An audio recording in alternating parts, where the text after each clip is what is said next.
Today on the Conscious Fertility Podcast, we're going to be talking about donor eggs and donor egg cycles with Dr. Areiyu Zhang. I want to do a little introduction. I know Areiyu well because she's over at Olive Fertility Clinic here in Vancouver, BC. So AcuBalance and Olive, we have this nice integrative relationship for our patients. Dr. Zhang is a reproductive endocrinologist and an infertility specialist. She was born in Beijing, China, and grew up in Ottawa, Canada. Dr. Zhang received her medical degree from the University of Calgary, then went on to residency in obstetrics and gynecology at the University of British Columbia here in Vancouver. She then completed her fellowship in reproductive endocrinology and fertility at the University of Ottawa. She's a registered sonographer in obstetrical and gynecology ultrasound with the American Registry for Diagnostic Medical Sonography. She's also a clinical assistant professor at UBC and spends much of her time teaching fellows and residents. She also sits on the REI committee of the Society of OBGYNs of Canada, helping develop national practice guidelines. And she also is a peer reviewer for reproductive endocrinology and infertility journals. And she has a research background in fertility and psychology, which is why she's a great fit for our conscious fertility topics today. And she understands the physiological impact of infertility on her patients, which I believe makes her a great asset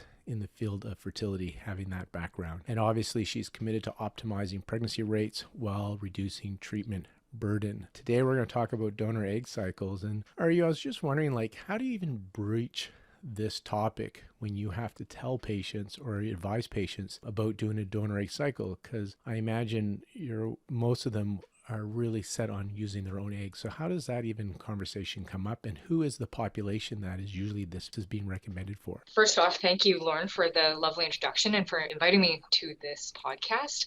That's a great question. There's lots of potential candidates for donor egg.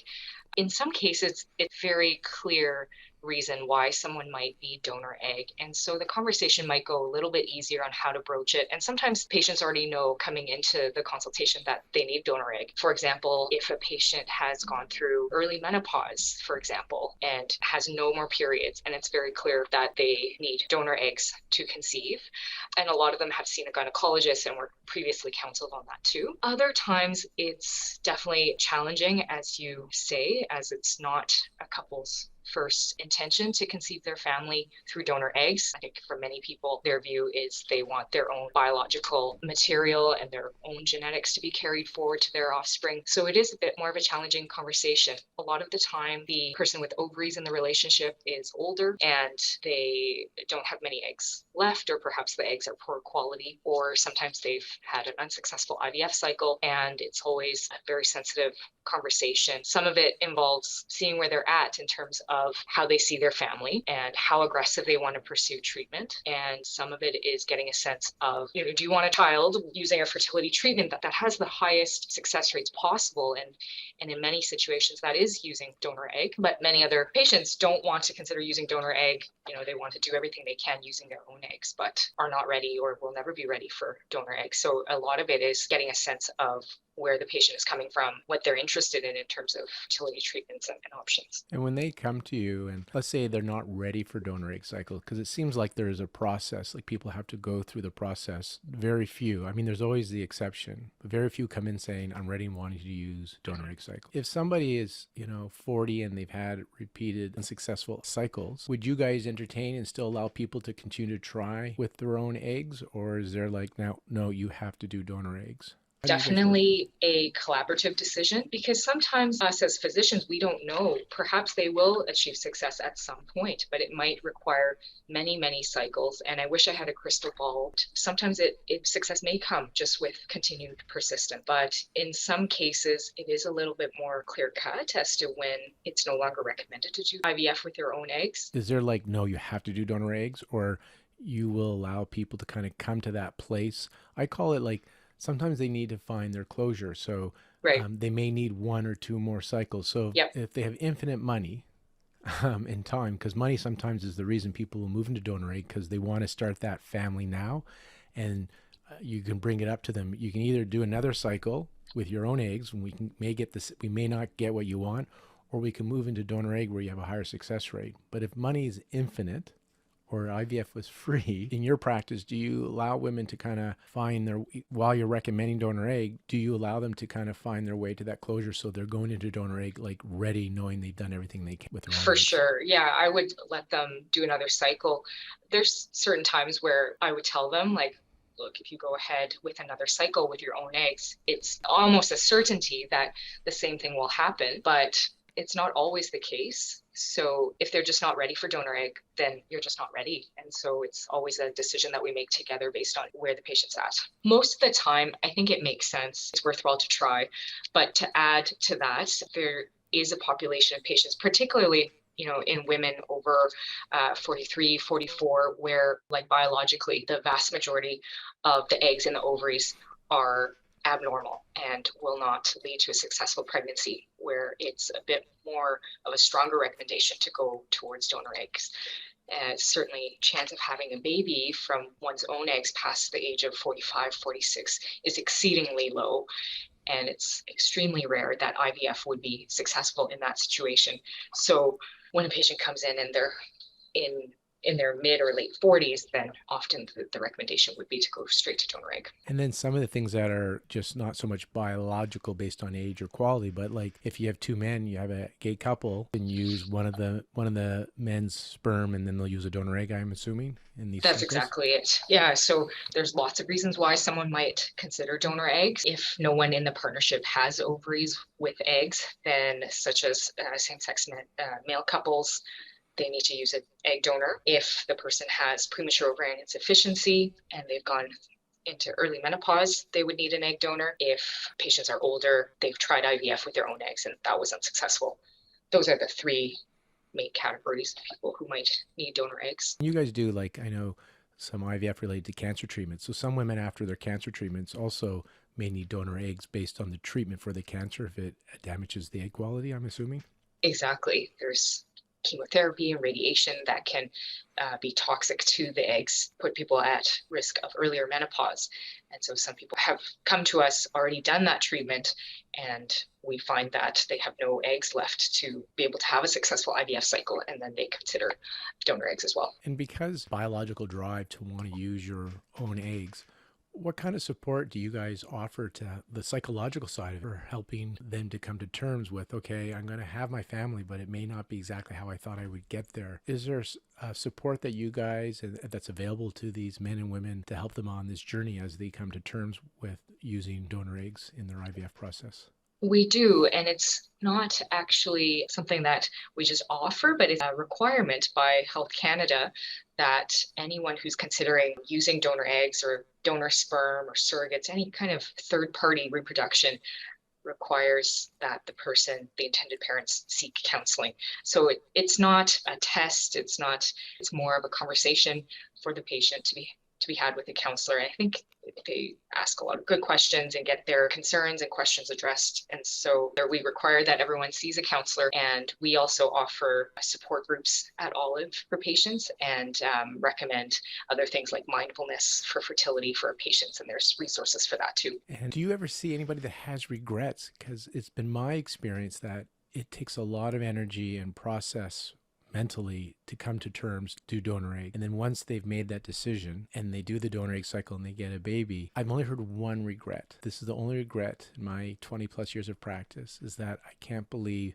I wasted so much time doing all these IVF cycles. I could be holding this baby sooner. So it's a good regret. They love their baby so much that they just wish they had brought this baby into their life even sooner than they had. I suppose that's a good regret to have. I personally haven't seen the opposite regret where they have a baby and they regret not trying more with their own eggs. I do have instances where a patient was kind of mentally accepting of donor eggs because she was a bit older and single and said, well, I know that when I look into my baby's eyes, it will be mine. And I know that, okay, throughout whatever I've done, whether my own eggs or donor eggs, I was waiting for you. It was just, it's not so much where the egg came from, but once she has her baby, that would be it. Yeah. And also I see women too who maybe have already had a child, who are now older, contemplating their second baby. And of course they're older and their eggs are older. Many people don't want to pursue donor eggs because they feel, okay, if I don't want to be too aggressive with this. If I don't have a baby, I already have one, it's okay. I'll leave it at that. But some still want to pursue having that second child. And in many cases, donor eggs would give them the highest chance of that,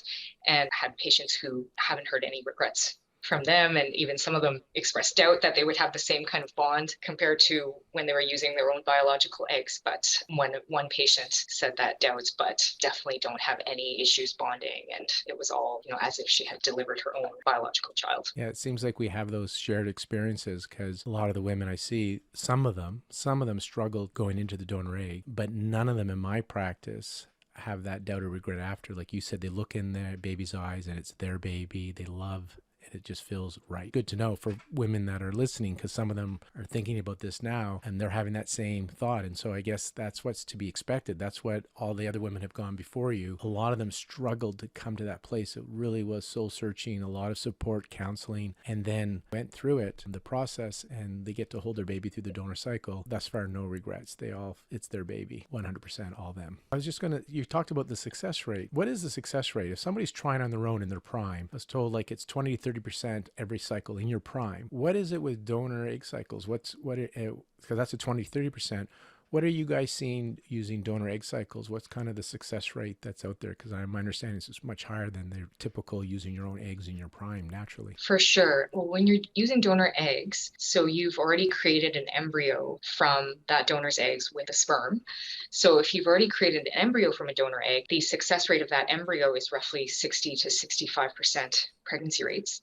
And the risk of miscarriage is equivalent to that of the egg donor, the age of the egg donor, which is they're usually in their 20s. So you have about a 10% risk of miscarriage. And that's per embryo. And often with these donor egg programs, they offer like assured refund structures where they offer essentially a live birth, or you get all of your financial commitment refunded to you.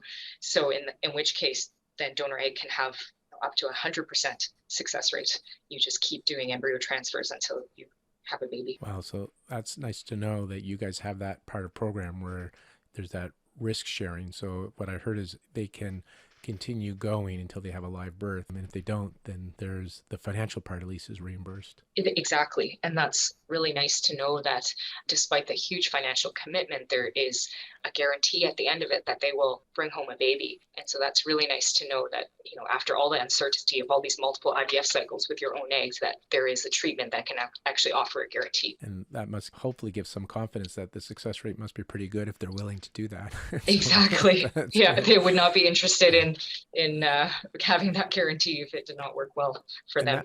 And that's why moving towards a donor egg, like somebody just trying naturally in their prime, in their late 20s, in their early 20s, is a 20 to 30% each cycle. And you're saying 60% plus. So donor egg, somebody's looking for their best chance, highest chance of having a child, especially at any age, but in your 40s and beyond, then donor egg really gives you an opportunity to grow your family. Exactly. What's the process then here? And let's talk about for our Canadians, at least, that are going to be listening, because I know every country has their rules, but we know the Canadian rules. Back in the day, my early 2000s, when I was practicing, the donor eggs were like they had to kind of sync the recipient, the woman that's going to receive the embryos, with the donor in the States. It was kind of really bizarre how this was happening back in the day. And it's changed now at the time of this recording. So can you kind of walk us through how people get to do donor eggs? Like, it sounds like it's almost like the dating app where they can look at donors and kind of choose certain characteristics and qualities. So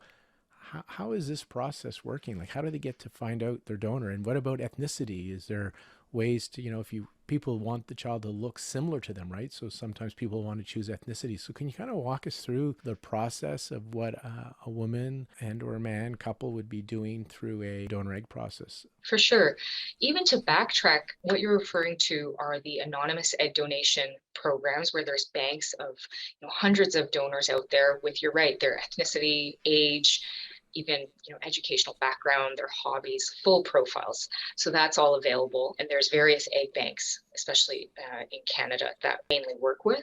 The other way is to go with someone that such as a friend or a family member, who essentially gifts you her eggs and goes through the process of IVF, obtains the eggs that way, and then create embryos there with the sperm of choice. So kind of two routes, known and anonymous, which is now called non-identified egg donation. And how the non-identified egg donation works is people receive information on the donor egg companies. They each have their own egg banks. They have certain criteria that the patient is looking for.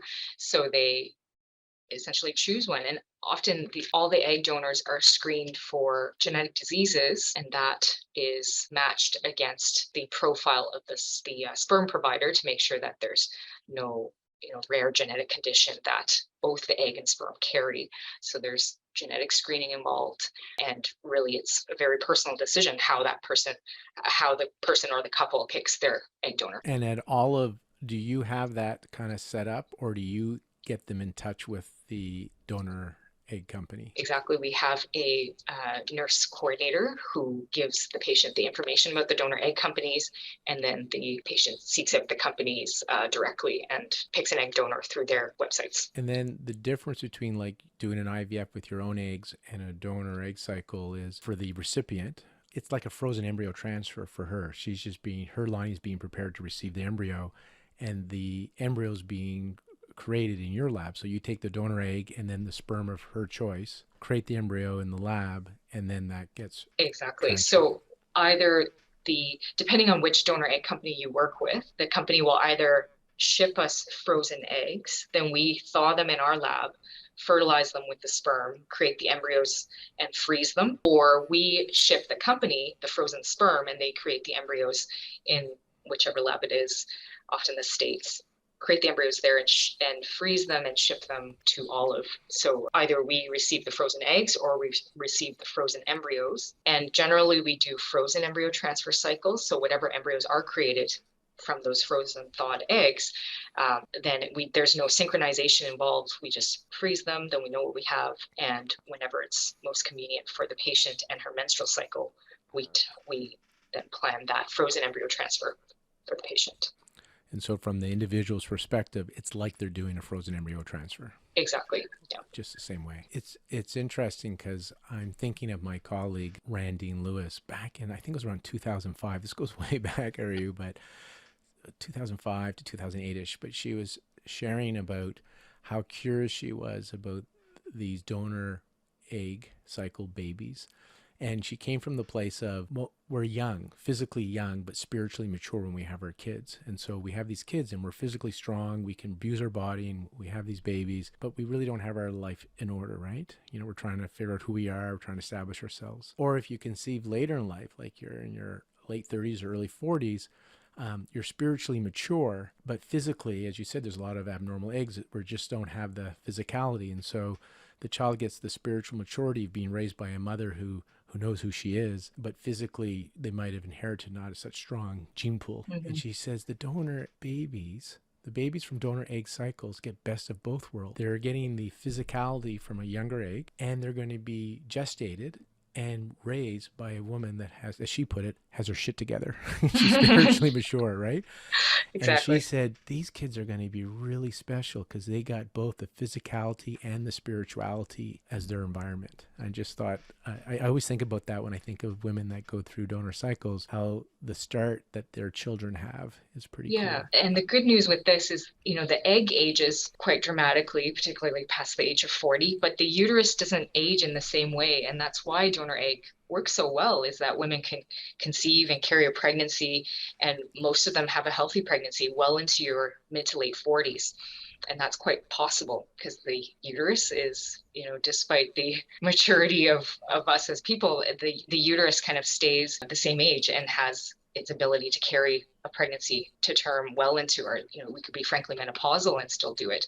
So it doesn't age quite the same way as eggs do.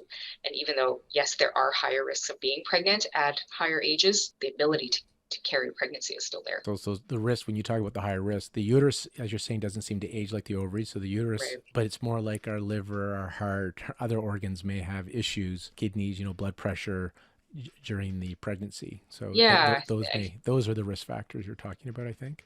Exactly. And, pregnancy is kind of like a stress test for the body. And as we get older, we may not tolerate physical stress as well. Just same like in pregnancy, there's higher risk of, say, high blood pressure in pregnancy, developing diabetes, needing a C-section. All of these risks go up gradually as women get older. And, I like you're talking earlier in our discussion is that these women will go through their process, and some of them will continue to try to let them do other cycles, and they end up conceiving with their own eggs. So it's not always, it turns out they have to do donor eggs. And it reminds me of patients we've seen where a lot of them are like, I've been told to do donor eggs, but I'm just not there yet. And they want to have a couple more tries. And we've worked with women as well where they've gone on to conceive naturally after IVF unsuccessful cycles, or just based on their age or their FSH, AMH, they were told their best chance, which is true, best chance is to do donor eggs. And so there's still that chance that it may happen with your own eggs. However, as we're talking today about donor eggs, if you're looking to start your family as quickly as possible or grow your family, and you're looking for your highest chance, and you have certain blood levels, history, age, then donor egg is one of those opportunities that we should be, not that we should be, that we are grateful for, that the technology exists, that this demographic can now still grow their families because of this technology that exists, and Exactly. that we're able to get these donor eggs. I was going to say a lot of times people balk at the idea of doing donor eggs because the baby would not have their half of the genetics. And for many people, that's really important, understandably so.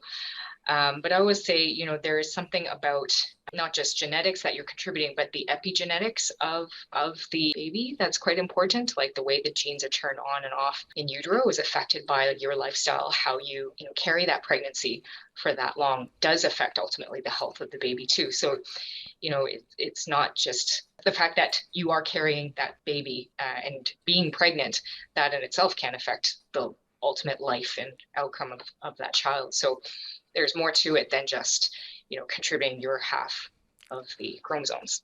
It's when you really think about it from the biological side of it, it starts off with just an egg cell, that's all. And then this being is built, right?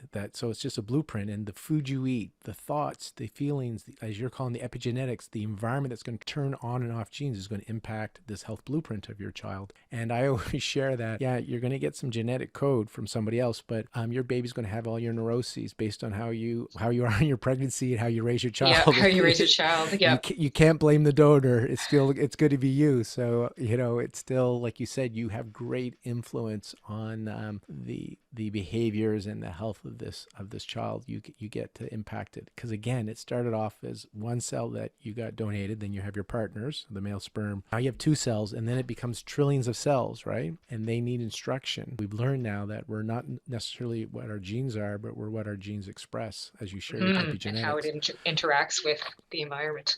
And that's the all of AccuBalance integration idea too, because we consider ourselves like the epigenetic doctors. We're all about the diet, the lifestyle, the emotions, things that are going to help turn on and off genes. And so I like the fact that you're talking about epigenetics here.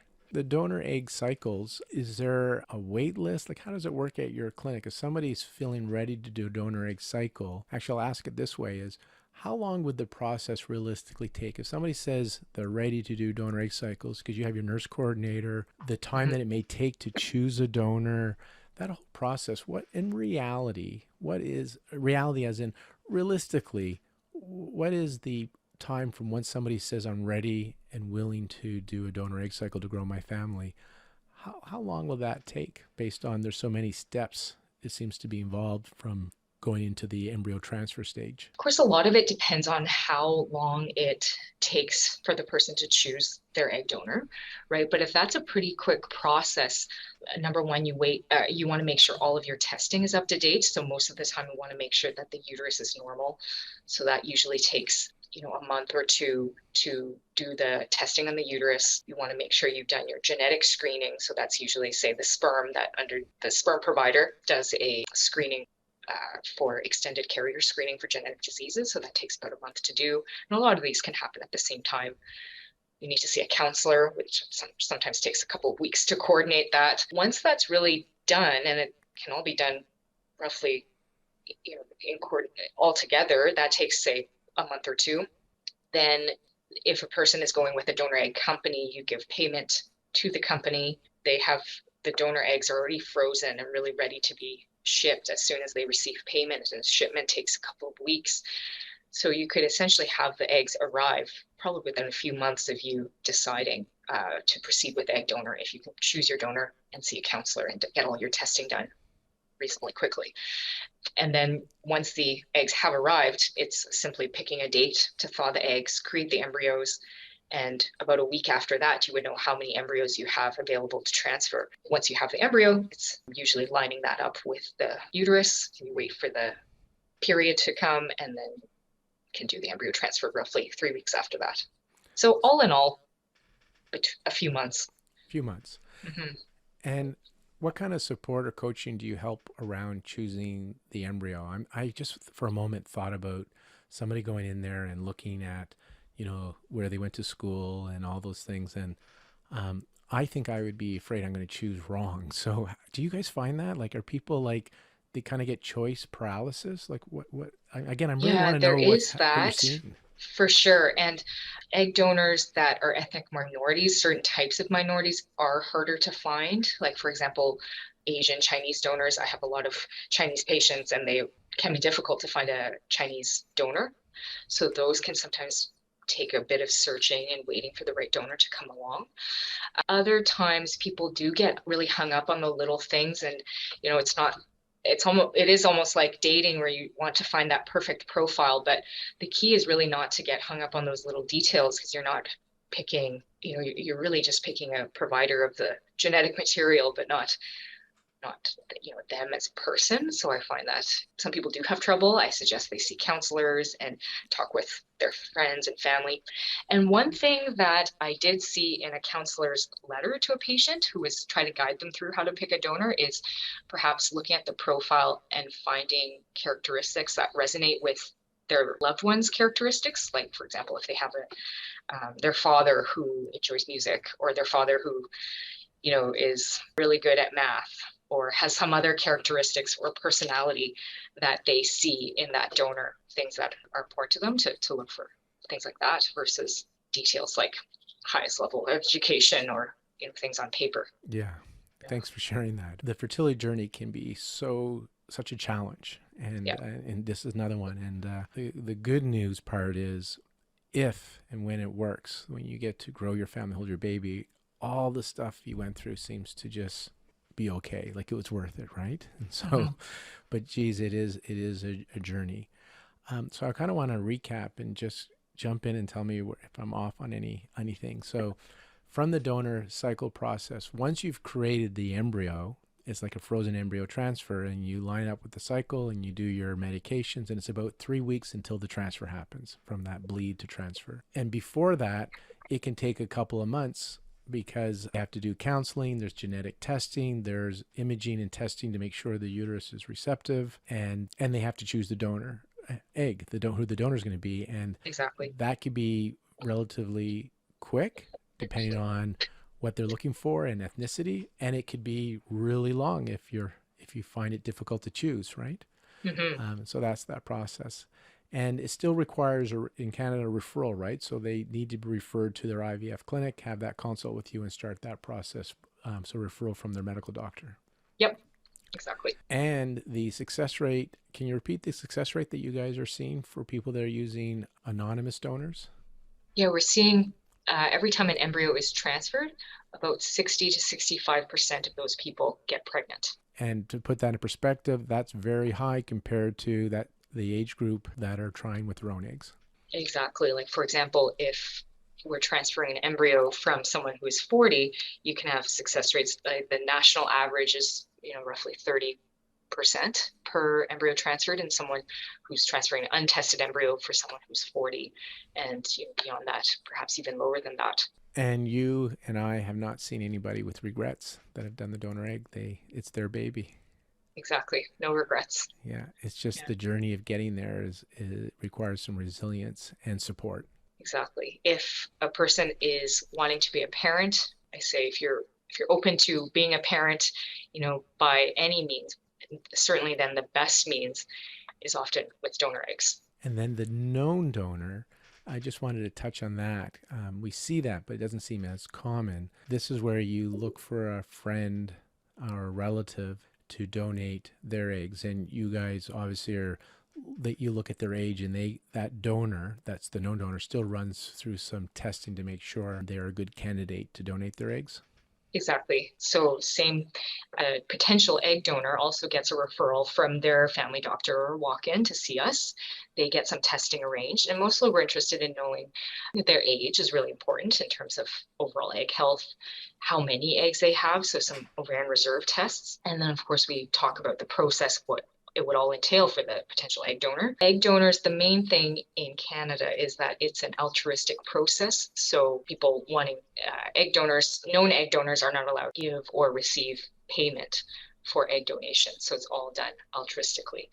But of course, you get reimbursed for receivable medical expenses. So often, the legal fees, the treatment fees are covered by the intended parents. So what's involved is there needs to be legal contracts in place.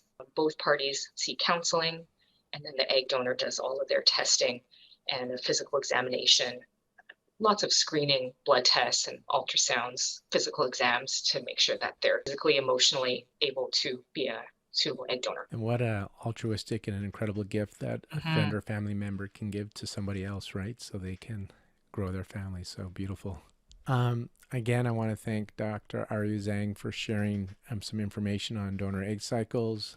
You can find her over at the Olive Fertility Center here in Vancouver, British Columbia, Canada. And we, again, at AccuBalance go on site at Olive, and there's been many times that we do the acupuncture leading up to the transfer day and on transfer day to support uterine receptivity implantation. And it's always nice to see how excited they are on that day to receive their embryos. And then when they come back 9 months later with their baby, no regrets how happy they are. It's great to collaborate with you guys and just to help people grow their families. It's quite a treat.